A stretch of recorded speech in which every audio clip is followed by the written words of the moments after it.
Sebelumnya, Assalamualaikum warahmatullahi wabarakatuh. Saya izin memperkenalkan diri sebelumnya. Perkenalkan, nama saya Anissa Septiani, NIM 190003157 dari Program Studi Pendidikan Bahasa dan Sastra Indonesia, Fakultas Keguruan dan Ilmu Pendidikan, Universitas Ahmad Dahlan. Yang terhormat kepada Bapak Nurholi selaku dosen pembimbing atau dosen pengampu mata kuliah Akhlak kelas D, dan yang saya cintai serta saya banggakan kepada teman-teman sekalian, teman-teman mata kuliah Akhlak. Baiklah, tidak perlu menunggu lama lagi, langsung saja saya buka. Alhamdulillahirrabbilalamin, assalatu wassalamu ala asrafi anbiya'i wal mursalin, Sayyidina Muhammadin wa ala alihi washabbihi ajmain amma ba'd. Pertama-tama, marilah kita panjatkan puja dan puji syukur atas kehadirat Allah Subhanahu wa Ta'ala yang telah melimpahkan nikmat dan karunia-Nya, sehingga pada hari ini, insya Allah, saya akan memberikan sedikit penjelasan kepada teman-teman sekalian mengenai kasus pergaulan remaja saat ini. Salawat serta salam tak lupa kita aturkan kepada junjungan kita Nabi Agung Muhammad SAW, sehingga pada hari ini kami masih diberikan kesehatan, kelimpahan rezeki, keberkahan, serta yang lainnya. Tidak perlu menunggu waktu lama lagi, saya di sini akan menjelaskan sedikit mengenai dampak serta akibat mengenai pergaulan remaja guna memenuhi tugas akhir mata kuliah akhlak. Semoga bermanfaat. Baiklah teman-teman, sebelum saya mengupas lebih lanjut mengenai pergaulan remaja, saya ingin bertanya kepada teman-teman sekalian, apa yang kalian ketahui tentang pergaulan remaja itu sendiri? Nah, ada yang tahu nggak? Nah, ini sambil saya buka, menurut kompas.com atau dikutip dari kompas.com, pergaulan bebas merupakan salah satu bentuk perilaku yang menyimpang, yang melewati batas dari kewajiban, tuntutan, aturan, syariat, dan perasaan malu. Pergaulan bebas harus dihindari karena dapat membahayakan kesehatan dan melanggar peraturan yang ada. Pergaulan bebas bisa terjadi karena salah memilih lingkungan pertemanan, serta rasa penasaran dan sikap labil yang masih melekat pada remaja. Nah, pengertian pergaulan bebas itu sendiri, pergaulan bebas berasal dari kata pergaulan dan bebas. Jadi ada dua kata ya, ada kata pergaulan dan yang kedua kata bebas. Jadi itu memiliki dua arti. Saya dikutip satu persatu dulu ya. Mengutip dari Kamus Besar Bahasa Indonesia, kata pergaulan berarti menjalin pertemanan dalam kehidupan bermasyarakat. Sedangkan kata bebas berarti lepas atau tidak terikat. Nah, maka disimpulkan jika pergaulan bebas adalah jalinan pertemanan dalam kehidupan bermasyarakat yang bersifat lepas atau tidak terikat. Sudah paham sampai sini teman-teman? Oke, saya lanjut ya. Nah, pergaulan bebas merupakan perilaku menyimpang ya. Perilaku menyimpang yang melewati batas norma atau peraturan yang ada. Seperti yang kita lihat pada kasus yang sering viral ya. Karena kalau sekarang kasus pergaulan bebas sekarang itu istilahnya gampang viral. Jadi kalian bisa menjumpai lewat TikTok, akun media sosial TikTok, Twitter, Instagram, dan platform-platform lainnya. Jadi sangat mudah untuk mengakses viral tersebut. Baiklah, oke, saya lanjut ya. Nah, ini masih mengutip dari kompas.com. Ciri-ciri pergaulan bebas itu ada banyak. Nah, dikutip dari situs Kementerian Pendidikan dan Kebudayaan. Nah, ini dari Kompas, terus dikutip lagi dari Kemendikbud. Ciri-ciri pergaulan bebas kurang lebih ada 6 macam. Ada 6 ciri. Yang pertama, memiliki rasa ingin tahu yang berlebih pada hal yang bersikap negatif. Jadi, keponya itu mengarah ke hal yang negatif, teman-teman. Contohnya narkoba. Nah, jadi kasus-kasus anak remaja yang sudah merasakan narkoba, kemungkinan besar mereka awalnya itu hanya tertarik atau iseng untuk mencoba-coba saja. Namun karena dari ketertarikan tersebut dan didominasi oleh kemungkinan anak remaja tersebut sedang mengalami depresi atau sedang patah hati atau ada masalah lainnya yang menyebabkan dia merasa bahwa narkoba itu membuat mereka tenang atau membuat mereka itu jadi lebih rileks lah. Nah, konteks tersebut yang menyebabkan anak remaja menjadi lebih agresif dan lebih lebih cenderung mereka melanjutkan hal tersebut. Nah, ciri yang kedua yaitu melakukan pemborosan uang untuk membeli barang yang kurang penting. Oke, saya di sini juga merasa tersindir ya, karena saya juga remaja dan masih bisa dibilang memang senang gitu. Jadi saya di sini bisa mengulik dari pengalaman saya sendiri. Teman-teman, teman-teman, di usia 19, di usia mulai dari 15 tahun lah, karena usia saya sekarang menginjak 20 tahun. Jadi saya merasakan ketika sudah mengalami fase mendapatkan uang atau memegang uang, ada rasa lebih ingin membeli sesuatu yang diinginkan, hasrat ingin membeli sesuatu yang diinginkan. Jadi istilahnya masih menggebu-gebu.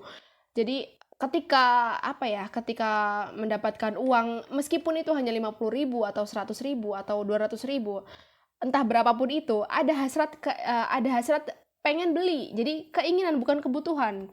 Jadi setiap bulan nih harus beli baju, harus beli rok, harus beli kerudung. Karena untuk mengikuti tren. Jadi begitu. Jadi saya juga baru menyadari bahwa itu juga termasuk pergaulan bebas karena pemborosan uang. Oke, balik lagi ke konteks ya. Lanjut, ciri yang ketiga yaitu menggunakan obat-obatan terlarang seperti narkoba untuk memenuhi keinginannya, seperti pada poin pertama tadi ya. Yang keempat, kecanduan menonton konten pornografi, bahkan melakukan seks bebas.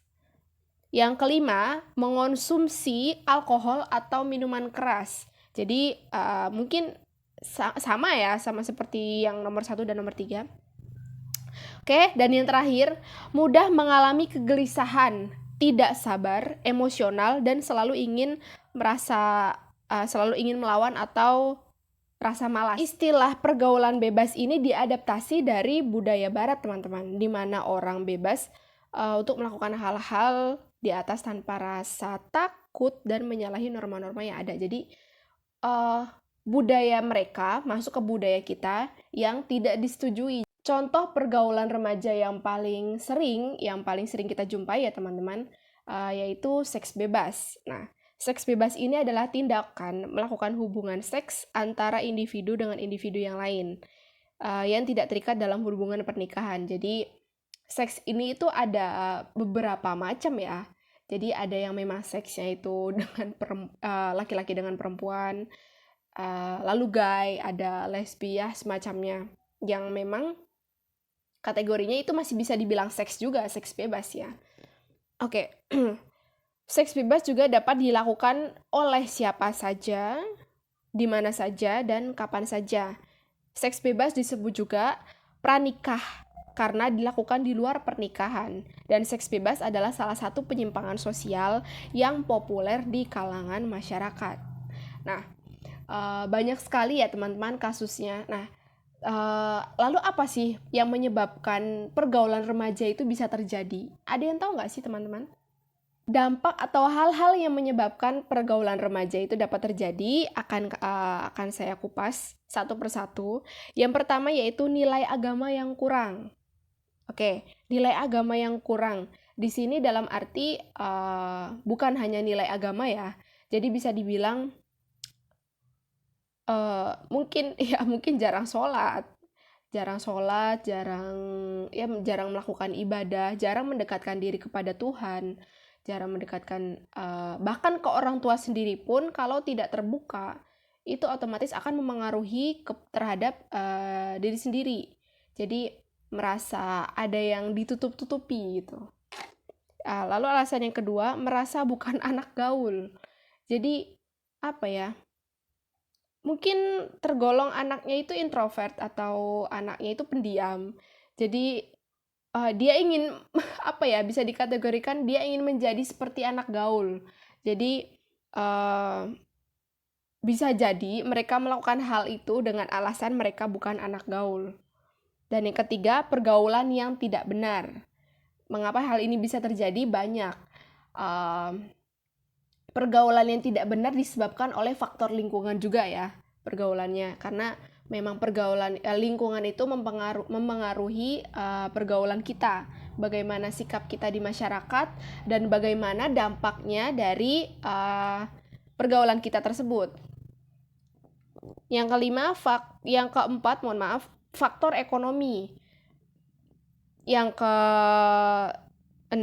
kelima, pengaruh video porno. Video porno ini tergolong sangat rentan dan sangat riskan untuk ditonton anak-anak remaja, terlebih pada usia kurang lebih sejak 12 tahun atau menginjak SMP, atau bahkan anak SD pun bisa menonton karena memang aksesnya yang mudah. Meskipun saat ini memang pemerintah sudah mencekal akun-akun yang berbau pornografi, namun tidak menutup kemungkinan bahwa akun-akun tersebut masih bisa dibobol dan masih ada beberapa platform yang masih mudah untuk dibuka dan untuk diakses. Jadi ya memang seperti poin keempat tadi, karena memang pengaruh dari poin yang ketiga, pengaruh dari pergaulan yang tidak benar. Itu bisa merusak juga. Oke, dilanjut.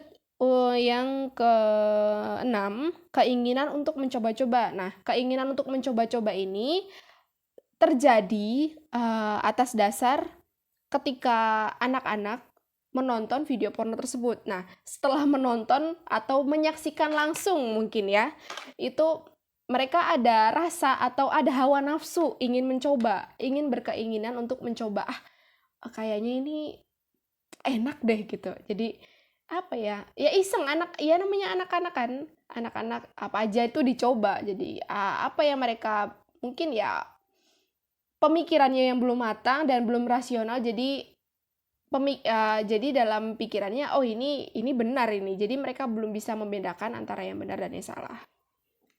Dan selanjutnya, lingkungan yang tidak sehat seperti yang tadi yang saya jelaskan. Lalu tren zaman sekarang yang menyimpang. Oke, tren zaman sekarang yang menyimpang. Di sini saya garis bawahi bahwa memang benar tren yang menyimpang itu sangat banyak, terlebih lagi platform seperti platform media sosial sekarang yang sangat mudah untuk diakses, bahkan YouTube sekalipun yang sudah tidak diperkenankan untuk menampilkan video porno, tapi masih ada buliran-buliran atau peritilan-peritilan sedikit yang dimana anak-anak akan dapat menonton hal tersebut. Bahkan tidak hanya YouTube, teman-teman. Instagram, Twitter, itu masih sangat riskan ya, masih sangat riskan untuk dibuka. TikTok sekarang, yang lebih gampang TikTok. Pergaulan itu juga, ketika kita menonton sesuatu yang menurut kita itu benar, tapi belum tentu itu benar, ya kita akan mengikuti hal yang ditonton dan ditonton banyak orang, ditonton banyak orang, disukai banyak orang, dikomen banyak orang, dan kita mengikuti tren tersebut. Ya kita nggak tahu itu benar apa enggak, tapi yang jelas kita mengikuti tren tersebut. Oke, dan yang terakhir, hubungan yang tidak baik dengan orang tua. Ini juga bisa menjadi salah satu pemicu terjadinya pergaulan bebas, karena anak-anak zaman sekarang, bukan anak-anak zaman sekarang ya, namanya anak remaja, ketika hal yang diinginkan tidak disetujui atau dilarang oleh orang tuanya, mereka cenderung memaksa. Hal ini juga dapat terjadi karena kurangnya perhatian dari orang tua. Itu juga dapat memicu dampak dari pergaulan bebas tersebut. Di sini saya akan mengupas 5 poin mengenai akibat dari pergaulan remaja. Yang pertama, menciptakan kenangan buruk. Jadi, apabila seseorang terbukti telah melakukan seks pranikah atau seks bebas, maka secara moral pelaku dihantui rasa bersalah yang berlarut-larut. Keluarga besar pelaku pun turut menanggung malu sehingga menjadi beban mental yang berat. Jadi ketika pelaku atau pelaku seks bebas tersebut yang sudah melakukan seks di luar nikah, ya dampaknya mereka ya akibatnya mereka menanggung malu sendiri, malu kepada keluarga, malu kepada diri sendiri, malu kepada keluarga, terlebih lagi malu kepada Tuhan. Jadi ya malunya seumur hidup teman-teman, tidak hanya sesaat saja, bahkan ketika mereka nikah, aib itu akan terbongkar gitu. Jadi wah kok suaminya ya suaminya akan tahu, oh ini dia pernah melakukan hal ini. Terlebih lagi kepada perempuan ya, yang lebih dominan terlihat itu perempuan dibanding laki-laki. Jadi dampaknya lebih ngena ya yang ke perempuannya, karena perempuannya kalau misalnya memang kebablasan itu akan menyebabkan ya perempuannya jadi hamil, jadi bunting dia. Oke, akibat yang kedua yaitu mengakibatkan kehamilan yang tadi ya. Hubungan seks satu kali saja bisa mengakibatkan kehamilan, bisa bila dilakukan dalam masa subur. Kehamilan yang terjadi akibat seks bebas, itu beban mental yang luar biasa akan terjadi. Kecelakaan ini mengakibatkan kesusahan dan malapetaka bagi pelaku bahkan keturunannya. Akibat yang nomor 3 yaitu menggugurkan kandungan, aborsi, dan pembunuhan bayi.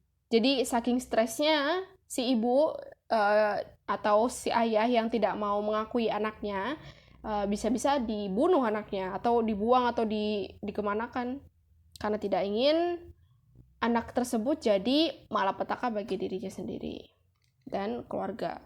Aborsi merupakan tindakan medis yang ilegal dan melanggar hukum. Aborsi mengakibatkan kemandulan bahkan kanker rahim. Nah, akibatnya sangat mengerikan sekali, teman-teman. Menggugurkan kandungan dengan cara aborsi tidak aman karena dapat menyebabkan kematian. Oke, akibat yang nomor 4, penyebaran penyakit seks yaitu melalui HIV atau AIDS, sifilis, dan lain-lain. Penularan ini terjadi akibat berhubungan seks tanpa menggunakan pengaman atau bergonta-ganti pasangan sehingga menularkan penyakit seks. Dan yang terakhir yaitu timbulnya rasa ketagihan. Jadi seks bebas itu jika sudah melakukan sekali akan menimbulkan rasa ketagihan berkali lipat. Saya akan menjelaskan sedikit lebih lanjut mengenai pergaulan remaja dalam sisi tindakan seksual itu sendiri. Tindakan seksual di kalangan remaja di satu sisi merupakan tuntutan dari dalam diri, mengingat usia remaja sudah pada tingkat kematangan emosional atau kematangan seksual ya. Tapi di sisi lain hal ini juga akan berpengaruh pada proses pembelajaran sosial dan akademik bagi remaja dalam menempuh pendidikannya. Banyak alasan remaja melakukan hubungan seks di luar nikah. Alasan kasih sayang, cinta, dan pengorbanan adalah hal yang paling sering dikedepankan. Utamanya, inisiatif hubungan seks datang dari laki-laki. Laki-laki secara seksual memang lebih agresif dibandingkan dari seorang perempuan. Islam merupakan agama wahyu yang sangat besar kepeduliannya terhadap akhlakul karimah dalam konteks hubungan sesama manusia. Seiring dengan perkembangan teknologi pada dasawarsa sekarang, di satu aspek diakui suatu kebenaran dan kehebatan dalam menghadirkan peralatan serba modern yang dapat membantu kestabilan baik dalam hubungan dengan Allah maupun manusia dengan sesama manusia. Akan tetapi, perlu diketahui, di balik perkembangan tersebut dapat membawa umat manusia ke jalan yang tidak sesuai dengan tuntutan Islam. Sebagaimana di sini Sudarsono mengatakan bahwa kenakalan remaja dirasa telah mencapai tingkat yang cukup merasakan bagi masyarakat. Ini saya mengutip dari jurnal. Kondisi ini memberikan dorongan kuat bagi pihak yang bertanggung jawab mengenai masalah ini, seperti kelompok edukatif di lingkungan sekolah, kelompok hakim atau jaksa di bidang penyuluhan dan penegakan kehidupan berkelompok. Seperti yang sudah dijelaskan pada penjelasan barusan ya, mengenai sebab dan akibat mengenai pergaulan remaja, semoga dapat bermanfaat bagi teman-teman semua. Sekurang lebihnya saya mohon maaf. Saya pamit undur diri. Wassalamualaikum warahmatullahi wabarakatuh.